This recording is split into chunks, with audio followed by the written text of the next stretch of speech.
Hi there. So we'll be talking today about rheumatoid arthritis and how it affects people's life and how it affects everybody's life and how we can treat it. I think that more knowledge patients have, it's actually they can work towards fighting it better. Just a disclaimer that no part of this talk in writing or verbal is meant to be a medical advice. Please talk to your physician for any specific concerns or before making any changes. And this is for educational purpose only. So rheumatoid arthritis is the most common form of inflammatory arthritis. It affects about 1.3 million people in US. About 75% of those affected by RA are women. As we look around in this room and we can see there are more women than men, 1 to 3% of women may develop rheumatoid arthritis in their lifetime. It most often begins between ages of 30 and 50 years. However, it can develop at any age. The exact cause for rheumatoid arthritis is still unknown. However, we do know that genetic predisposition and environmental factors, they may be involved. So something happens in their person's environment and it triggers off the immune system. It mistakenly attacks healthy part of the body, resulting in chronic inflammation and of the lining of the joints. This is just a simple schematic diagram. So this is the immune system which mistakenly attacks the lining of the joint, leads to inflammation, and the inflammation can cause warmth, erythema of the joint. Patients may feel pain. There would be swelling, and it can cause stiffness. This is a normal knee, and this is swelling with the rheumatoid arthritis. This is a joint of a very early rheumatoid arthritis. You can see very minimal swelling in this area and this area. As the time goes on and joint, if the condition is untreated, it can progress. You can start to see some deformities, and here you can see a lot more deformities. By looking at these pictures, we know that RA is a progressive disease. In the beginning, it causes pain, swelling, and the stiffness. But eventually, it can lead to permanent joint damage and deformity that can get worse over the time. And studies have shown that the damage can happen as early as 12 months. So it is very important to have early diagnosis and early initiation of the treatment.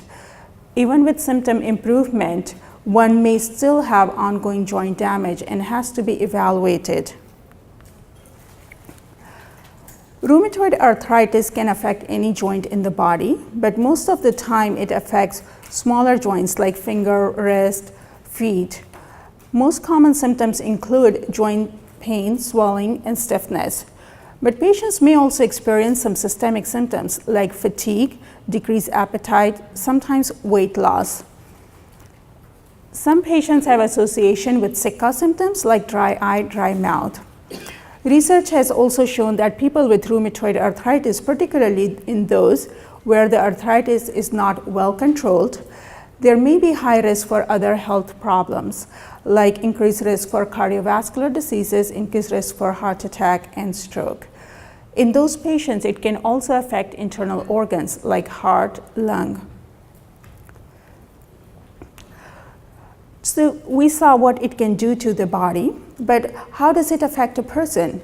It can make difficult to do everyday tasks like getting out of the bed, dressing, grooming, brushing teeth, feeding yourself. So some of the things which we take for granted can actually become difficult. This is a difference between osteoarthritis and rheumatoid arthritis. Osteoarthritis is one of the most common arthritis, and as a rheumatologist, we always are initially presented with, well, is it the osteoarthritis or rheumatoid arthritis, and can the person have both? And sometimes we do find that patients have both.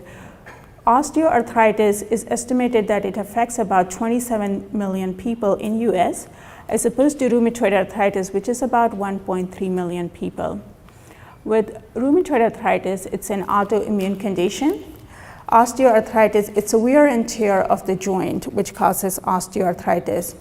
In rheumatoid arthritis, the involvement is bilateral, symmetrical, and it usually affects the MCP joint. MCP joints are the joints which are between where your hand and the finger joins. With osteoarthritis, it usually spares the MCP joint unless there is certain other underlying medical problem like too much iron in the system, too much calcium in the system. In rheumatoid arthritis, joints are usually swollen, warm, and they could look a little bit red. In osteoarthritis, joints, they maybe have a little bit swelling, but they're not usually warm, they're not red appearing. The worst symptoms for rheumatoid arthritis usually are in the mornings, as opposed to osteoarthritis, where patients actually feel pretty well in the morning. As the day goes by, slowly towards the end of the day, the symptoms are worse. Another major differentiating factor is morning stiffness. Patients with rheumatoid arthritis struggle with morning stiffness. Getting out of the bed sometimes can be a very difficult task. It takes about at least more than 30 minutes, sometimes an hour or more, to feel as if they can get going. As opposed to osteoarthritis, where morning stiffness may be there, but usually lasts about 5 to 10 minutes.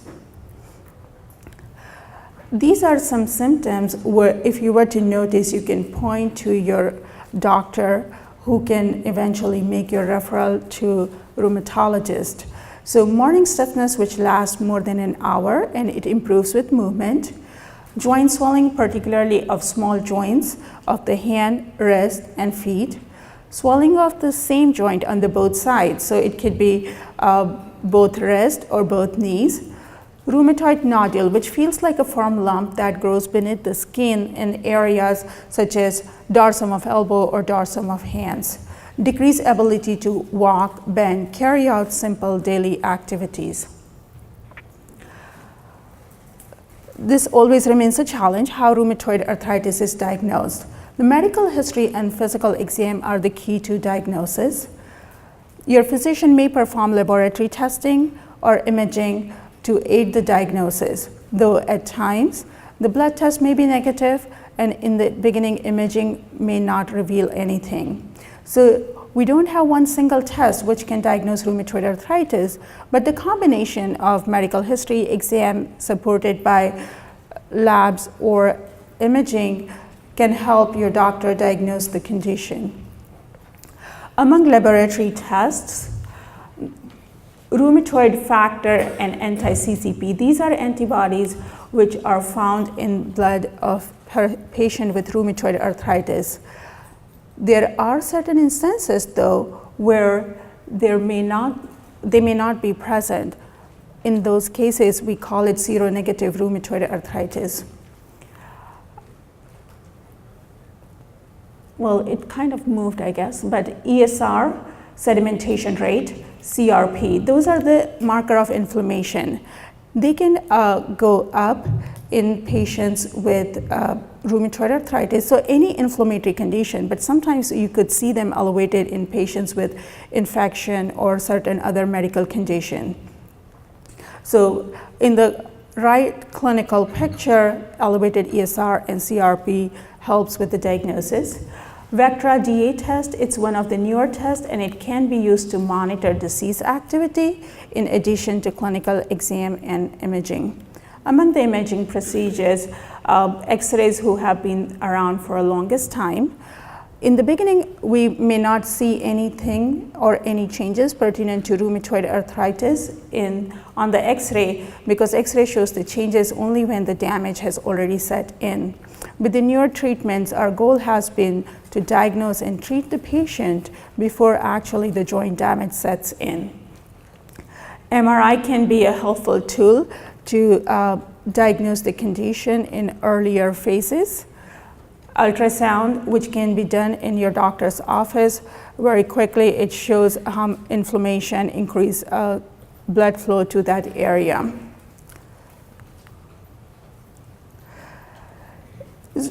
Keep an open dialogue with your primary care physician and your rheumatologist regarding the symptoms you're having. Some other question to ask your rheumatologist about your rheumatoid arthritis would be, how do I know if I'm doing well? How should I measure the progression of my disease? What are the signs or symptoms I should be looking for? And what symptoms or issues should I bring to the rheumatologist's attention? So that way you know what to look for and what to ask your rheumatologist or your primary care physician. And what are their additional risks with rheumatoid arthritis? Like we talked about, having increased risk for cardiovascular disease. So patients with rheumatoid arthritis needs to be screened for their cholesterol, their blood pressure, and manage those risks. If you are already on the treatment or you're being started on the treatment, these are some of the questions you may want to ask your rheumatologist is, what should I expect from my therapy? Or is my treatment doing what it should do? What are the side effects associated with my RA medication? And what other treatments might be appropriate? The American College of Rheumatology suggests the following goals for managing rheumatoid arthritis: reduce pain, prevent or control the joint damage, and prevent loss of function. So if a person comes to your mind who has been diagnosed with rheumatoid arthritis 15, 20 years ago, it's usually, okay, most of the patients, when I meet them very first time on first visit, they go like, oh, I don't want those gnarly hands like my grandmother. So, but there has been a lot of research going on, and the research has given us a better understanding of rheumatoid arthritis and treatment. So even though there is no cure, there are treatment options available to help manage RA, and goal is to achieve the clinical remission. So your doctors will help you decide which treatment plan would be the right one for you. And of course, it is going to need medication, but there are certain things you can do, lifestyle changes, which may help you as well. So let's go into treatment of rheumatoid arthritis. It can be done in two phases. So acute symptom management and chronic long-term management. For acute symptom management, we use NSAIDs, non-steroidal anti-inflammatory drugs, steroids, which can be used orally or they can be injectable. And what they do is they help reduce the symptoms, but what they do not do is to prevent joint damage. The chronic long-term treatment involves either disease-modifying anti-rheumatic drugs or synthetic DMARDs or biologic therapy, and what they may take few weeks before they would become effective, but they are very important in prevention of joint damage. And here is our old friend, joint replacement. So before all the research and the biologics, if we look back into 1970s and 1980s, a lot of patients with rheumatoid arthritis were requiring joint damage. But now we use it very rarely. If it is done, it's mostly for osteoarthritis. So let's talk about each of these agents in a little bit detail. So NSAIDs, non-steroidal anti-inflammatory drugs, some of them are over-the-counter available, like ibuprofen, naproxen, aspirin, and some others, including COX inhibitor like Celebrex, they may be prescribed by a doctor. What they do is they can reduce the pain and they can reduce the inflammation. And among the side effects, they can cause stomach irritation, high blood pressure, increased cardiovascular risk, and they can affect the kidney function. So we try not to use them for really extended period of time. Corticosteroids. They are prescription drugs and they treat many other inflammatory conditions as well. They are generally prescribed to be taken over a short period of time, either alone or in combination with other medications. And what they do is reduce the pain, reduce the inflammation. So with prednisone or steroids, we rheumatologists have love and hate relationship. That means we like them because they work very fast, they are effective in making patient feel better right away. But we don't like for the fact that taken long term, among the possible effects include increased appetite, indigestion, nervousness, restlessness. It can cause osteoporosis, increased blood sugar, increased blood pressure, and they may suppress the immune system as well. Now moving on to DMARD therapy, the traditional DMARD includes methotrexate, hydroxychloroquine, sulfasalazine, and leflunomide. How they work exactly, we still don't know, but they have been around for a long time, and they help reduce pain, reduce inflammation, and then slow further joint damage. Some possible side effects include possible increased risk of infection, hair loss, damage to the kidney and liver. So while a person is on these medications, they have to be monitored very carefully. Targeted synthetic DMARDs are one of the newer ones, and among that category, the one FDA approved we have is tafasitamab, or Xeljanz is the brand name. More are being currently tested. Their side effects are very similar to biologics. Let's talk about the biologics. They work by targeting specific responses of immune system that can lead to inflammation, pain, and joint damage. They are used in patients with moderate to severe rheumatoid arthritis.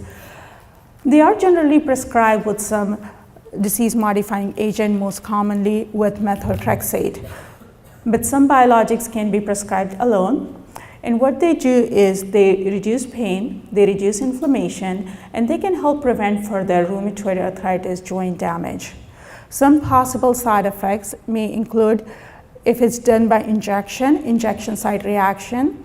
If it's by infusion, there is a risk of infusion reaction, increased risk of infection, including tuberculosis. So your doctor may screen you for tuberculosis, hepatitis B and C prior to start of these medications, lymphoma, and other malignancies. So other than the medication, some other things which may help living the challenges of living with rheumatoid arthritis are modifying the lifestyle, like diet, exercise, managing stress well, quitting smoking. Modifying your home environment, so instead of having round doorknobs where you have to turn, maybe a handle one, making sure your home is fall-proof. Modifying your work environment, like good ergonomic chair, assistive devices like splints if needed, frequent breaks so you can get up and walk around so you don't get as stiff.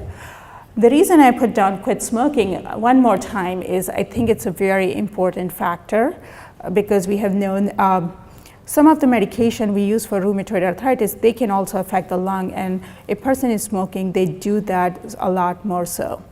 Maintaining healthy weight, protecting your joints, meaning if you have swelling in the hands, not lifting very heavy weight. If there is a swelling in the feet or knee or ankle, not going for runs. Relaxation techniques. Exercise, so low impact aerobics and walking, they actually help not only your joint, they reduce the pressure on the joints, but they help overall health as well. If you're not sure, either your rheumatologist can guide you or you can go see physical or occupational therapists who can create an exercise program that might be just right for you. Next big one comes a question I get from patients, what should I be eating?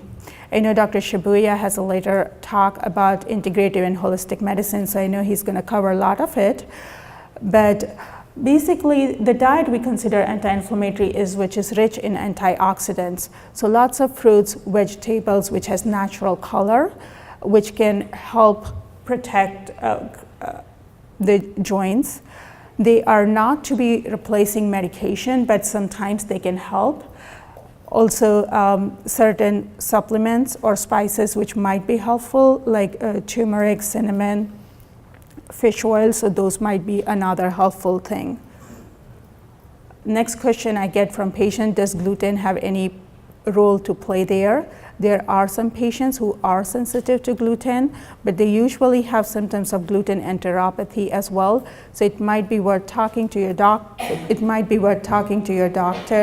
to see if it is something which could be affecting you. Due to time constraints, I wasn't able to list everything, but these are some of the resources about, so arthritis.org, they have a good section about how to make home safe, how to care for yourself, or how to modify your lifestyle.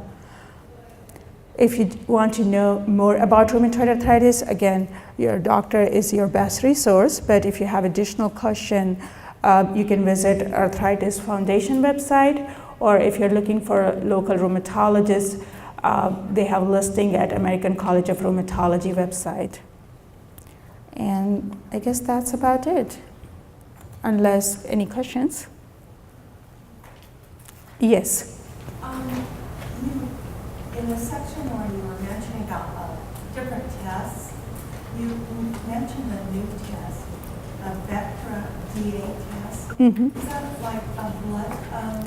Sure, that's a good question. So question is, what is Vectra DA test? So it is a blood test. It can be performed along with your regular blood test. I believe it's approved by Medicare, but there are still some insurance. They may have trouble paying for it. So you may want to clear that before you actually get the blood draw. A lot of time the clinical exam is more than enough, or regular CRP can help you. But there are cases where there may be a need for Vectra DA test. Yes. So the osteoarthritis is less severe than rheumatoid arthritis. Yes, so osteoarthritis comes from more wear and tear of the joint. There is a slow onset of disease, slow progression of the disease. At this point, we don't have any specific treatments to alter the course of osteoarthritis. Mostly it's the symptom management. And but those patients, they tend to progress very slow. For osteoarthritis, I think one big thing person can do is trying to get into healthier weight for their height, and I think that probably works best to halt the progression for osteoarthritis. Yes? I wonder if you heard about the PPUR. It's palmitoylethanolamide something. Sure. So Heard about that? I personally has not looked into that in very detail. There are, a lot of compounds which come out, and unfortunately, they are not as studied with the clinical trials, and they are not FDA approved. Okay, well, thank you very much for having me today.